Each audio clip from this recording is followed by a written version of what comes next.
Well, we have a little color in our math lesson today. I am on page 84 in your math packet. We are going to work through this page together. It's going to take a little while.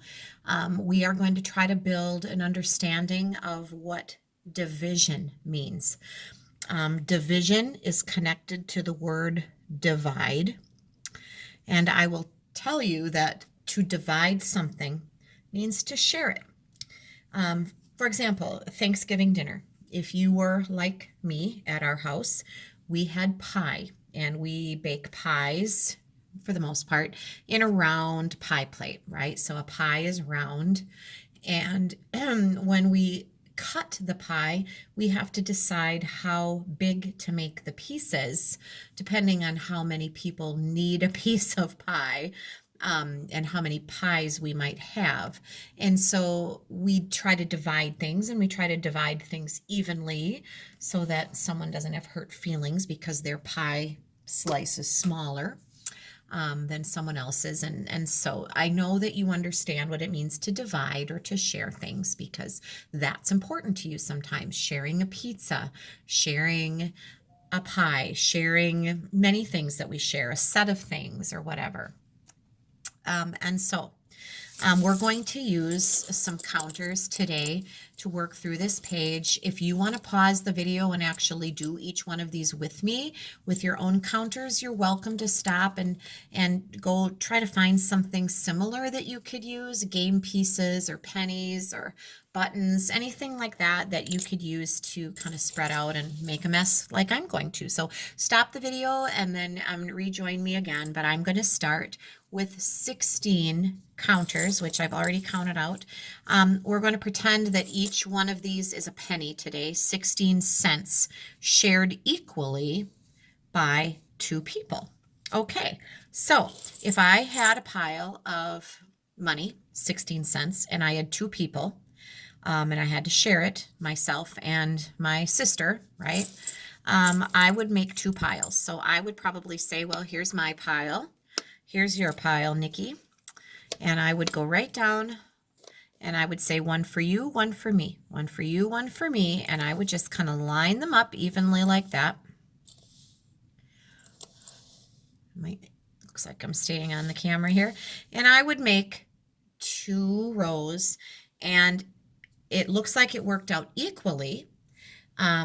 We each end up getting 1, 2, 3, 4, 5, 6, 7, 8 cents, which makes sense. 8 plus 8 is 16. You may have known that right away without laying out any counters, and that's great.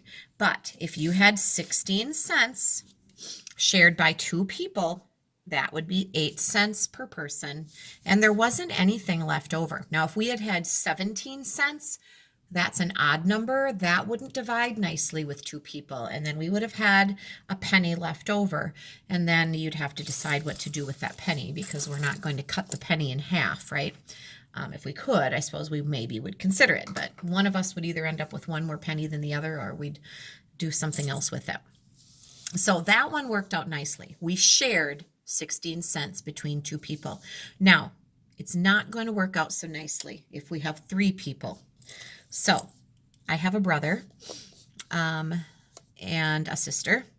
So if we were sharing that same 16 cents, mine, Nikki's, and my little brother Jerry, and we were giving everybody coins, we could just start doing this. Now, this is actually very similar to a multiplication array that we were making with X's yesterday. Now, it worked out nicely for a while until I ended up with an odd guy out. So if this is me, my sister, and my brother, that's three people, I get 1, 2, 3, 4, 5. My sister gets 5. My brother gets 5. But there is one left over. And so three people with that same 16 cents only get 5 per person, and there was one left over. So using the counters like this is a nice way to maybe make division come to life, because you can actually do the sharing by moving your counters and lining them up. And then what we actually have here is a 3 by 5 array. And 3 sets of 5 is 5, 10, 15. 3 5s, 3 times 5 is 15. We just had an extra guy that didn't fit in there. All right, now the same 16 cents, this time 4 people. So the same idea. If you think about this, how could I set this up? I would start with 4 rows. Try to move those a little closer together so you can see them. And let's do our sharing again and see if we can get this one to work out equally. Lining them up neatly. Did it work? Indeed it did. I don't have anything left over. All 4 people each get 4. So if this was money, it would be 4 pennies or 4 cents. There was nothing left over, so that's 0 remaining. And it's a 4 by 4 array. Did you know that 4 times 4 is 16? That's kind of an easy fact to remember, a multiplication fact. And here's the cool thing. Multiplication and division go together, just like addition and subtraction. Plus and minus are kind of partners with fact families. Well, multiplying and dividing go together. So if I know that 3 times 5, 3 5s is 15, 15 divided by or shared by 3 people is 5. Now notice you've used the same 3 numbers, just in a different order. Kind of like when we make addition and subtraction fact families. And so with a division problem, you're going to start with the big number, the how much you have all together, share it by 3 people or with 3 people, and everybody gets 5. With multiplication, you're taking 2 smaller numbers and they multiply or get bigger, 3 5s or 5 3s to get the bigger number 15. But multiplying and dividing go hand in hand. So as you learn your multiplication facts, you don't really know it yet, but you're also learning your division facts. All right, now we're going to switch to 25 cents. So I'm going to keep my 16 here, and we're going to count out a few more. 17, 18, 19, 20, 21, 22, 23, 24, and we're going to 25. All right, so 25, if you need to pause and get yourself some counters up to 25, just go ahead and do that and then start the video again. So we have our 25, and now it says how many people get 5 cents. So the question is a little different now. So I'm going to give somebody 5 cents. There's a 5. I'm not making an array this time. I could though. I'm just going to make piles. You get 5, you get 5. 1, 2, 3, 4, 5. You get 5, you get 5, you get 5. 1, 2, 3, 4, 5. So far, 4 people have gotten 5. 1, 2, 3, 4, 5. Oh, well, look at that. I don't have anything left. 1, 2, 3, 4, 5 people got 5.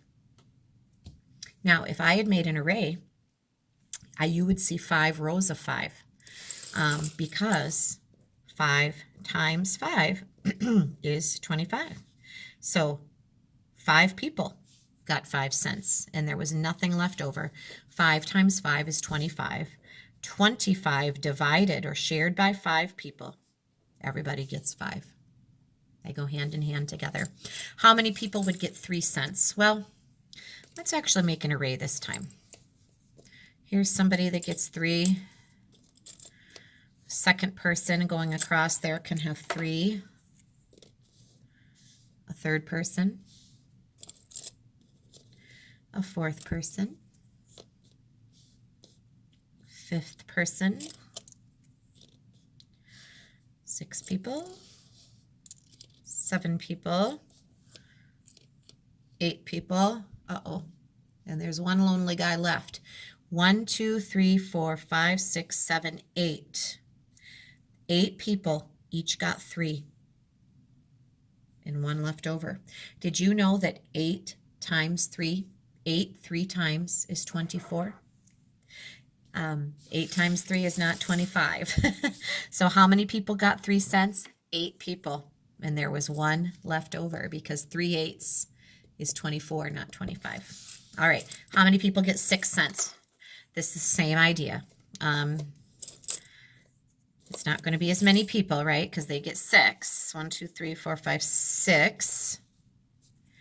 And if you just keep using those counters,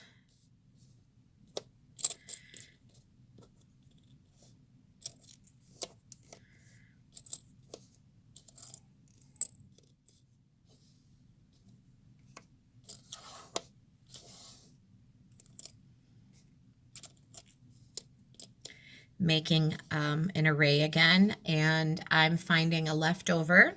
I'm not just going to stick it like there. I'm just going to leave it off to the side, and let's see what we did.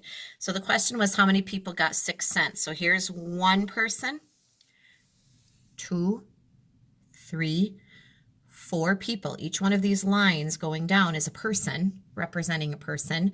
4 people got 6. Did you know that 6 times 4 is 24? It is, and 4 times 6 is 24. And there was 1 left over, that 25th cent there that nobody wants. So we're going to move on. We're going from 25 to 30, so I need to add 5 more in here. 2, 3, 4, and here comes 5. All right, 30 stamps shared equally by 10. Can you do this one in your head? 1, 2, 3. This is going to be hard to picture. I'm going to try. 1, 2, 3, 4, 5, 6, 7, 8. Oh boy. 9, 10. You can't see them. They won't all fit. I wonder if I can do it up and down. I'm going to have to. I'm sorry, you guys. So 1, 2, 3, 4, 5, 6, 7, 8. There's our 10. We got it the long way. 30 shared by 10 people. Well, how many rows of 10 can we make? Any guesses here? Have you figured it out? I have a feeling a few of you figured this out right away without doing this, but I'm going to keep doing this because for some, we have to see it a few more times before the light bulb kind of goes off. You'll have to let me know if you had a light bulb moment during this lesson. Well, looky there. I made 3 rows of 10. So each one of these going this way, though, 10 people. Here's your 10 people. How many do they each get? They each get 3. 3 stamps per person. Did you know that 3 10s is 30? There was nothing left over there. All right. Now, shared by 5 people. Oh, you know what I'm going to do? 1, 2, 3, 4, 5. We're just going to scoot these little sets of 3 right up here because wouldn't it just double? Wouldn't it double if we went from 10 people down to half as many? You should get twice as much, right? Oh, look at that. 1, 2, 3, 4, 5 people each got 1, 2, 3, 4, 5, 6. 6. 5 6s is 30. There was nothing left over.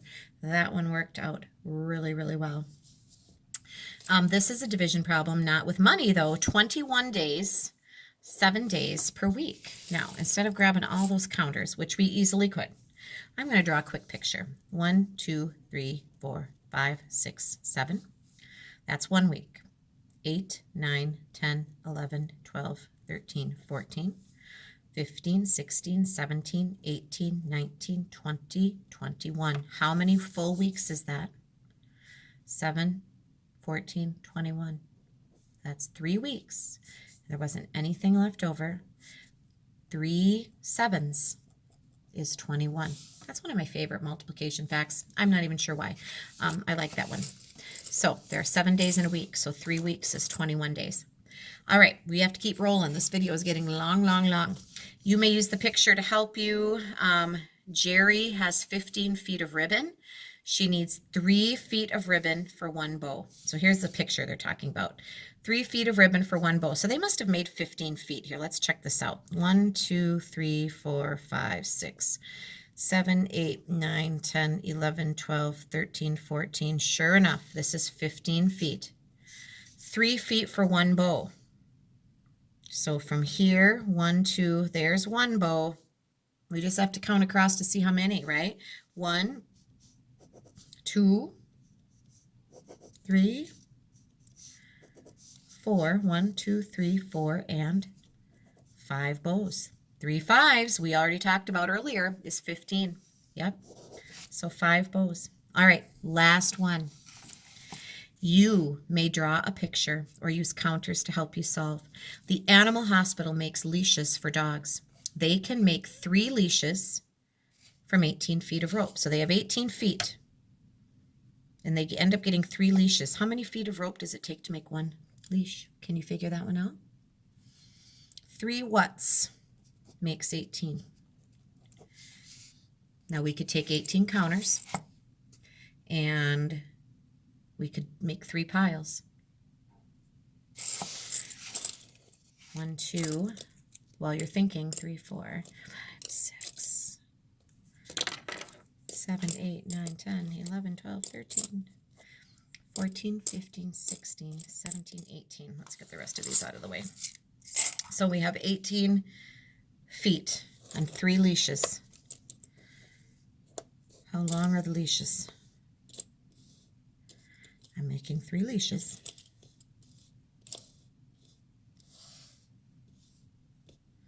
If each counter is a foot, 1, 2, 3, 4, 5, 6, you can make 3 leashes, and each leash is 6 feet long. 3 6s completes that one.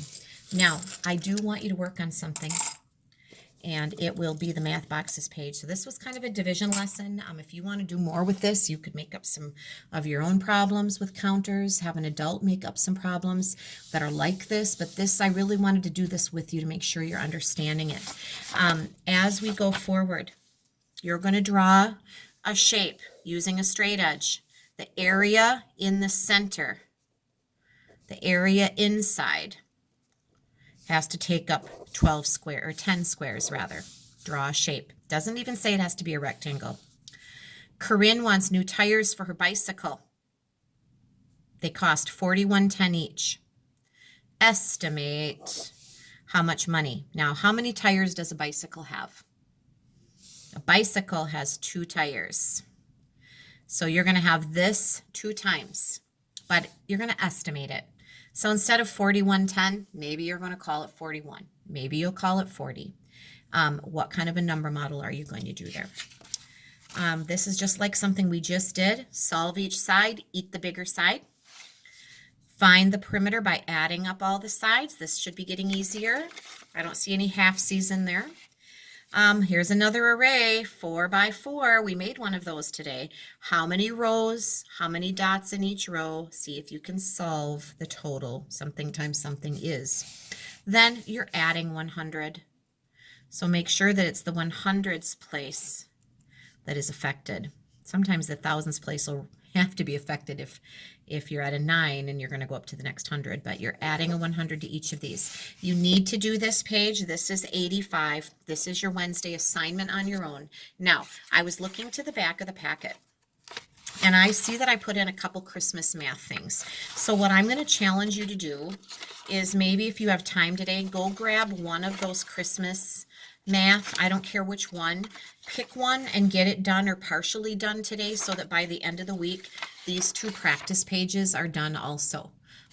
You don't have to do them both today, 1 or a half of a 1, because you still have Thursday and Friday. But that way, we'll do 1 regular math lesson a day, and then we'll get a little practice in. So you are welcome to go back and work on those on your own.